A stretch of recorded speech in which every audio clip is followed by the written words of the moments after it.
Hello friends, आज start करते हैं हम लोग मेंसुरेशन चैप्टर का एक इम्पॉर्टेंट टॉपिक जिसका नाम है फ्रस्टम। तो सबसे पहले हम लोग जानते हैं हिंदी में से क्या कहते हैं। हिंदी में से छिंदक बोलते हैं। वो एक्चुअली में होता क्या है कि हम लोग शंकु यानी कोण से अच्छी तरीके से अवेयर होते हैं। कोण का अगर आयतन आता है तब भी हम लोग निकाल लेते हैं। कोण का अगर पृष्ठीय क्षेत्रफल यानी सरफेस एरिया आता है तब भी हम लोग आसानी से निकाल लेते हैं। कौन से रिलेटेड कोई भी क्वेश्चन आता है तो हम लोग बहुत आसानी से कर लेते हैं क्योंकि उसके एग्जैक्ट फॉर्मूले होते हैं। लेकिन यहाँ पर हम लोग देखेंगे कि कोण के कुछ पार्ट को काटकर जो नई आकृति बनती है उसको हम क्या कहेंगे। तो कोण के कुछ पार्ट को जब काटते हैं तो कहाँ से काटेंगे। तो क्वेश्चन अगर एक बाल्टी या जो भी बाल्टी के आकार का एक सॉलिड शेप है उससे रिलेटेड आ जाए तो हम कैसे सॉल्व आउट करेंगे। पहली चीज ये देखते हैं होता क्या है, ये फ्रस्टम होता क्या है। तो एक्चुअली में एक कोण बना लीजिए आप, और अगर हम कोण का यू पार्ट यहां से बिल्कुल इरेज कर दिया तो ये क्या होगी, एक बाल्टी बन गई है ना, उल्टी करके रखी गई है ना। यहां पर क्या होता है, इसका रेडियस है ना। और अब अगर देखें तो एग्जैक्ट इसका कुछ ऐसे शेप होता तो हम निकाल लेते क्योंकि हमें फॉर्मूला पता होगा। बट इतने के लिए इसका ना तो हम आयतन निकाल सकते हैं, आयतन यानी कि वॉल्यूम, और ना ही हम इसके लिए प्रॉपर इसका पृष्ठीय क्षेत्रफल यानी कि ये कितना है यानी कि सरफेस एरिया कुछ भी नहीं निकाल सकते हैं अभी। तो निकालने के लिए सबसे ज्यादा इंपॉर्टेंट क्या है कि सबसे पहले तो हमें पता होना चाहिए कि हम किस पार्ट का आयतन यानी वॉल्यूम या पृष्ठीय क्षेत्रफल यानी कि सरफेस एरिया निकालने जा रहे हैं। तो फिर से बता दूं, एक्चुअली में हम कुछ इस प्रकार के शेप का निकालने जा रहे हैं।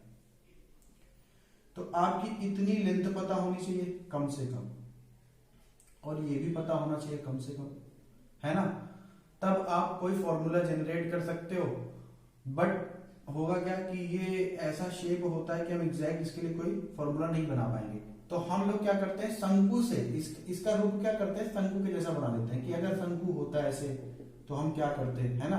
तो इसी का आगे पार्ट हमने यहाँ पे समझाया है कि हमारा शंकु कुछ इस प्रकार का होता है और हमें जो चित्र दिया गया होता है, जो क्वेश्चन में दिया गया होता है, ओनली इतने का दिया गया होता है। तो सबसे पहली चीज ये है कि आपको ये तो पता ही होना चाहिए, साथ ही साथ इसका आपका कैपिटल आर यानी रेडियस पता होना चाहिए, ये तिरछी ऊंचाई भी आपको पता होनी चाहिए। तीन चीजें। तो हम लोग क्या करते हैं, एक शंकु को एज्यूम करेंगे कि हमारा कोई शंकु कुछ इस प्रकार से बना हुआ है। अगर ये एग्जैक्ट शंकु होता तो यहां पर जाता, तो हमें इन चीजों को तो मानना पड़ेगा। तो ऊपर के किसी भी वैल्यू को हम मानेंगे नहीं, यहां पर इस भाग को हम कुछ भी नहीं मानेंगे। हमने क्या मान लिया, हमने मान लिया कि हमारा जो शंकु का नीचे यानी आधार का त्रिज्या है वो कितना है, वो कैपिटल आर है, ठीक है। और ऊपर जहां से हमें पूरा अगर दिया जा रहा है, एक बाल्टी का रूप दिया जा रहा है, तो उस पर क्या होगा, इसका भी त्रिज्या दिया होगा, तो ये क्या होगा, स्मॉल आर। तो दो चीजें हमने मान ली यहां पर।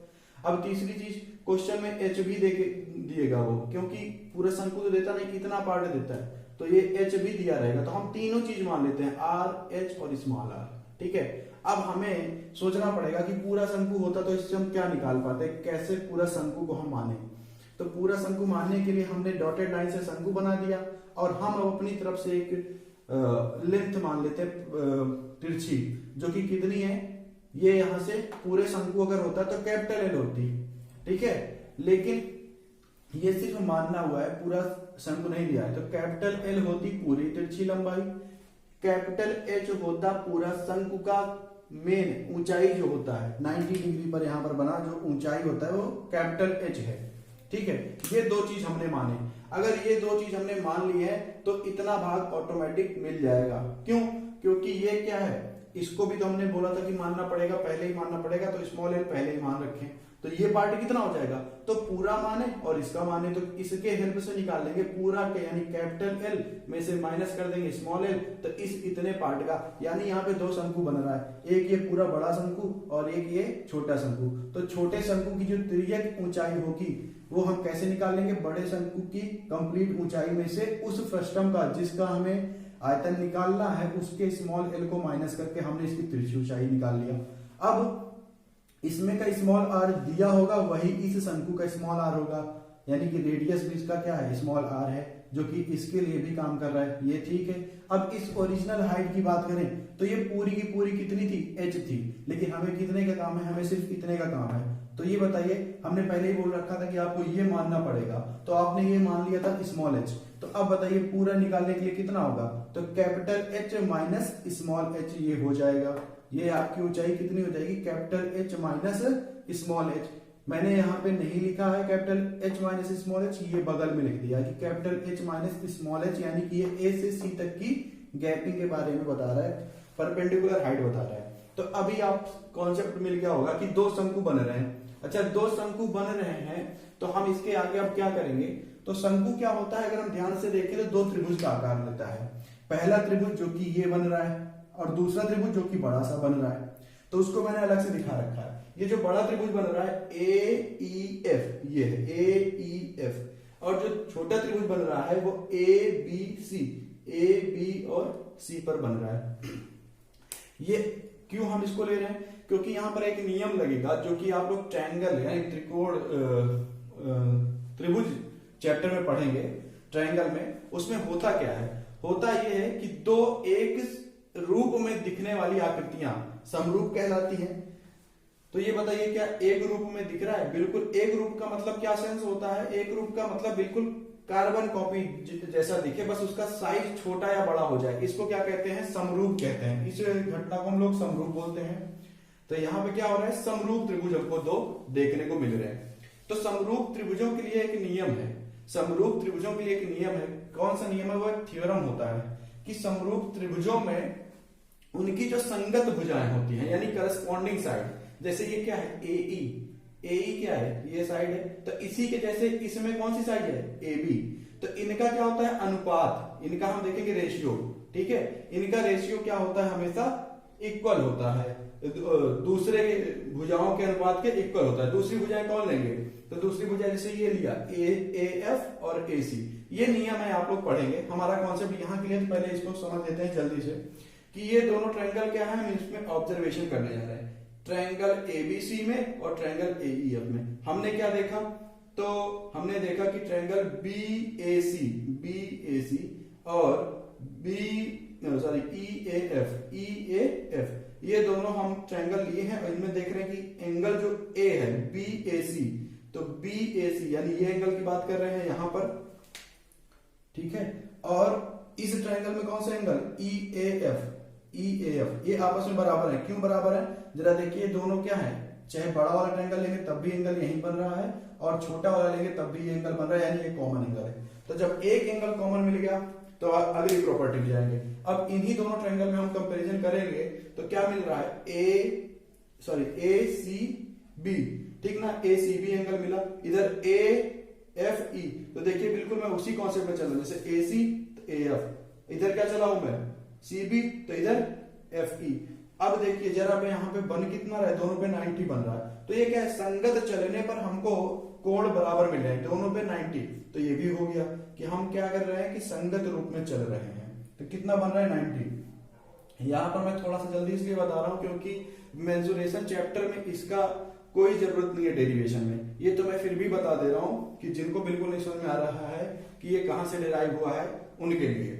तो क्या होता है, जब दो एंगल किसी ट्रायंगल, दो अलग अलग ट्रायंगल में दो एंगल अगर मिल गए इक्वल, तो वो क्या हो जाते हैं, समरूप, यानी एक से दिखने वाले हो जाते हैं। तो इसी के थ्रू हमको नियम मिल जाता है कि इनकी संगत भुजाओं का अनुपात अन्य संगत भुजाओं के अनुपात के बराबर होता है। तो संगत भुजाएं मतलब एक जैसे दिखने वाली भुजाएं जो साथ में हो, तो एई और किसके जैसे दिख रही है, एबी जैसे। तो एई और एबी का अनुपात, तो चाहे आप एबी को ऊपर लिखो या एई को, ठीक। अब दूसरे, लेकिन एक कॉन्सेप्ट बनता है, जैसे बड़ी भुजा लियो, एई लिए हैं, तो एई के कंपैरिजन में एबी छोटा है। तो देखिए हमने एई यानी बड़ी भुजा को बाद में लिखा है और एबी यानी छोटी भुजा को ऊपर। तो इसी रेशियो में हम तीनों भुजाओं का संबंध लिख देंगे। जैसे एसी क्या है, छोटी भुजा है कि बड़ी भुजा है, तो एसी हमारा कैसे है, छोटी भुजा, तो छोटी भुजा ऊपर, और इसके रेस्पेक्ट में एएफ बड़ी भुजा नीचे, एबी ए बी क्या है, छोटी भुजा ऊपर और इसके रेस्पेक्ट में बड़ी भुजा ए नीचे, उसके रेस्पेक्ट में देखिए जरा बी सी जो कि छोटी भुजा है और इसके रेस्पेक्ट में ई एफ जो कि नीचे, ये रिलेशन बनता है। इस रिलेशन से हम क्या प्रूफ करेंगे कि जब अब हम इसमें आएंगे इन ट्रायंगल में, ये हम समझ गए कि ट्रायंगल दोनों समरूप है यहाँ पर और इसके हिसाब से हम नियम लगाएंगे। तो अब बताइए कि अगर हमें इतने का आयतन चाहता या इतने का कोई भी वैल्यू चाहिए तो हमें सबसे पहले एच आर और कैपिटल आर इन्हीं तीनों में रहना है। तो सबसे पहले हम क्या करते हैं, इसके अकॉर्डिंग देखें इन दोनों ट्रायंगल के, जैसे ए सी है हमारा, तो ए सी यहाँ पे क्या दिख रहा है, ए सी ये कितना है, एच माइनस एच, ठीक ना। ए एफ कितना है हमारा, तो ए एफ हमारा देखिए कहां पे, ए है और एफ है, और ये पूरा कितना है, ए टू एफ कितना है, पूरा एच है, एच लिख दिया। इसी तरह ए बी अपॉन ए, तो ए बी हमारा कितना है, तो ए बी की हमारी वैल्यू देखिए आप कितना है, ए बी ये है, और इसको मैंने रिप्रेजेंट किया है एल माइनस एल, पहले ही बता दिया था। ए ई हमारा कितना है, तो देखिए ए है और ये ई है, पूरा कंप्लीट बड़ी साइज, तो ई एल है। तो आप रिलेशन लगा सकते हैं कि देखिए बड़ी साइज माइनस छोटी साइज फिर पूरी बड़ी, बड़ी साइज माइनस छोटी साइज फिर पूरी बड़ी, ठीक ना। ऐसा क्यों हो रहा है, क्योंकि इन दोनों में रिलेशन था ये, ठीक है ना। उसके बाद दूसरा रिलेशन क्या था, इतनी साइज फिर इतना, लेकिन जो इसका त्रिज्या का रिलेशन है स्मॉल आर तो कैपिटल आर, इसमें कोई बड़ी छोटी का दो मिक्सअप नहीं है, केवल आर आर है, तो ये आर और ये आर, तो छोटी साइज और बड़ी साइज, ये रिलेशन मिल गया। इस रिलेशन में हम क्या करते हैं, जब ये तीनों आपस में बराबर हैं, ये तीनों अगर आपस में बराबर हैं तो इनमें से कोई एक इंडिविजुअली बराबर होगा, जैसे ये इसके बराबर कर सकते हैं और फिर उसके बाद दोबारा इसको भी इसके बराबर देख लेंगे। तो पहले h minus small h upon capital H बराबर होगा स्मॉल r अपॉन r के। इसके थ्रू हमें क्या मिलेगा, क्रॉस मल्टीप्लाई करेंगे तो क्या हो जाएगा, यहाँ पे r का गुणा हो जाएगा capital H minus small h के साथ, ये बन गया।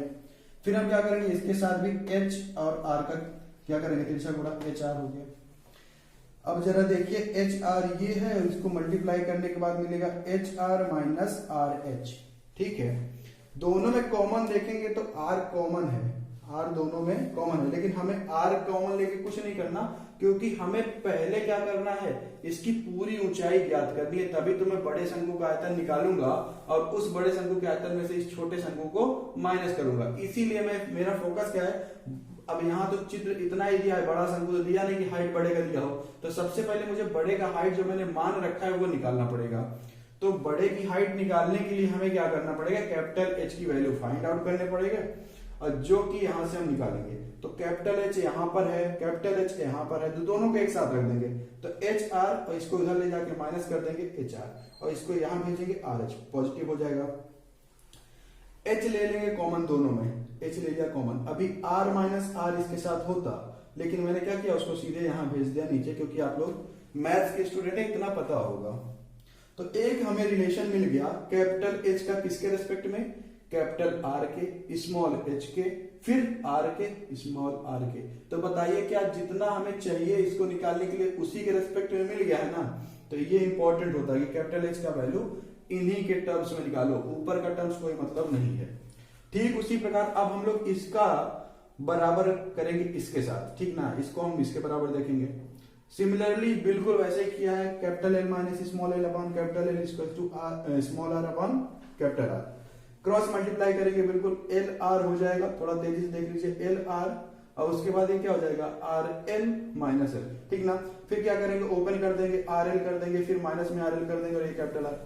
फिर यहाँ पे हमें क्या करना है, हमें तो पूरा निकालने के लिए एक्चुअल में ये तो गिवन होगा, ये भी गिवन होगा, हमें एक्चुअल में यहाँ पे स्मॉल एच की वैल्यू भी ढूंढनी होगी। बट हम क्या करें, पहले स्मॉल एच की वैल्यू उतनी इंपॉर्टेंट ना रहेगी जितनी की हमें कैपिटल एल की जरूरत पड़ेगी। अब देखिए स्मॉल एल की, यहाँ पर क्या बन जाएगा, आर एल माइनस, इसको देखेंगे स्मॉल आर।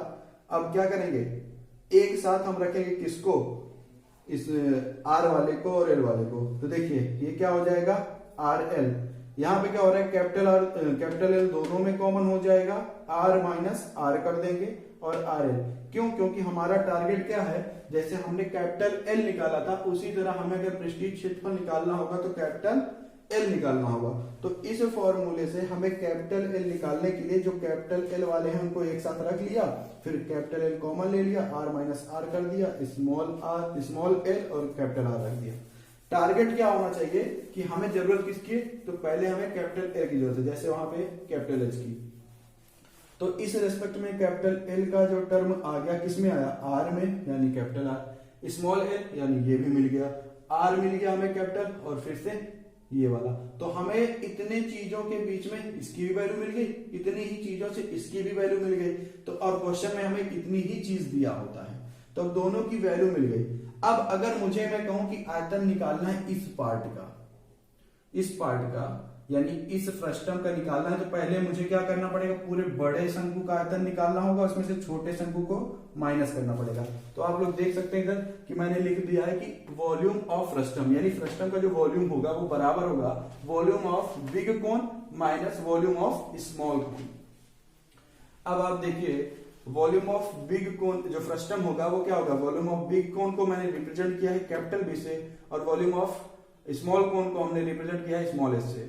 अब आप देख सकते हैं कि हमको पता है कि कोन का वॉल्यूम क्या होता है, 1/3 पाई आर स्क्वायर इंटू एच होता है। तो ये बताइए बड़े वाले के लिए हम ध्यान से देखेंगे कि बड़े वाले के लिए आर कितना है, तो पूरा बड़ा लेते तो आर कितना होता है, कैपिटल आर, ठीक है। अब पूरा एच कितना होता है बड़े वाले के लिए, तो पूरा एच होता है कैपिटल, वो भी लिख दिया।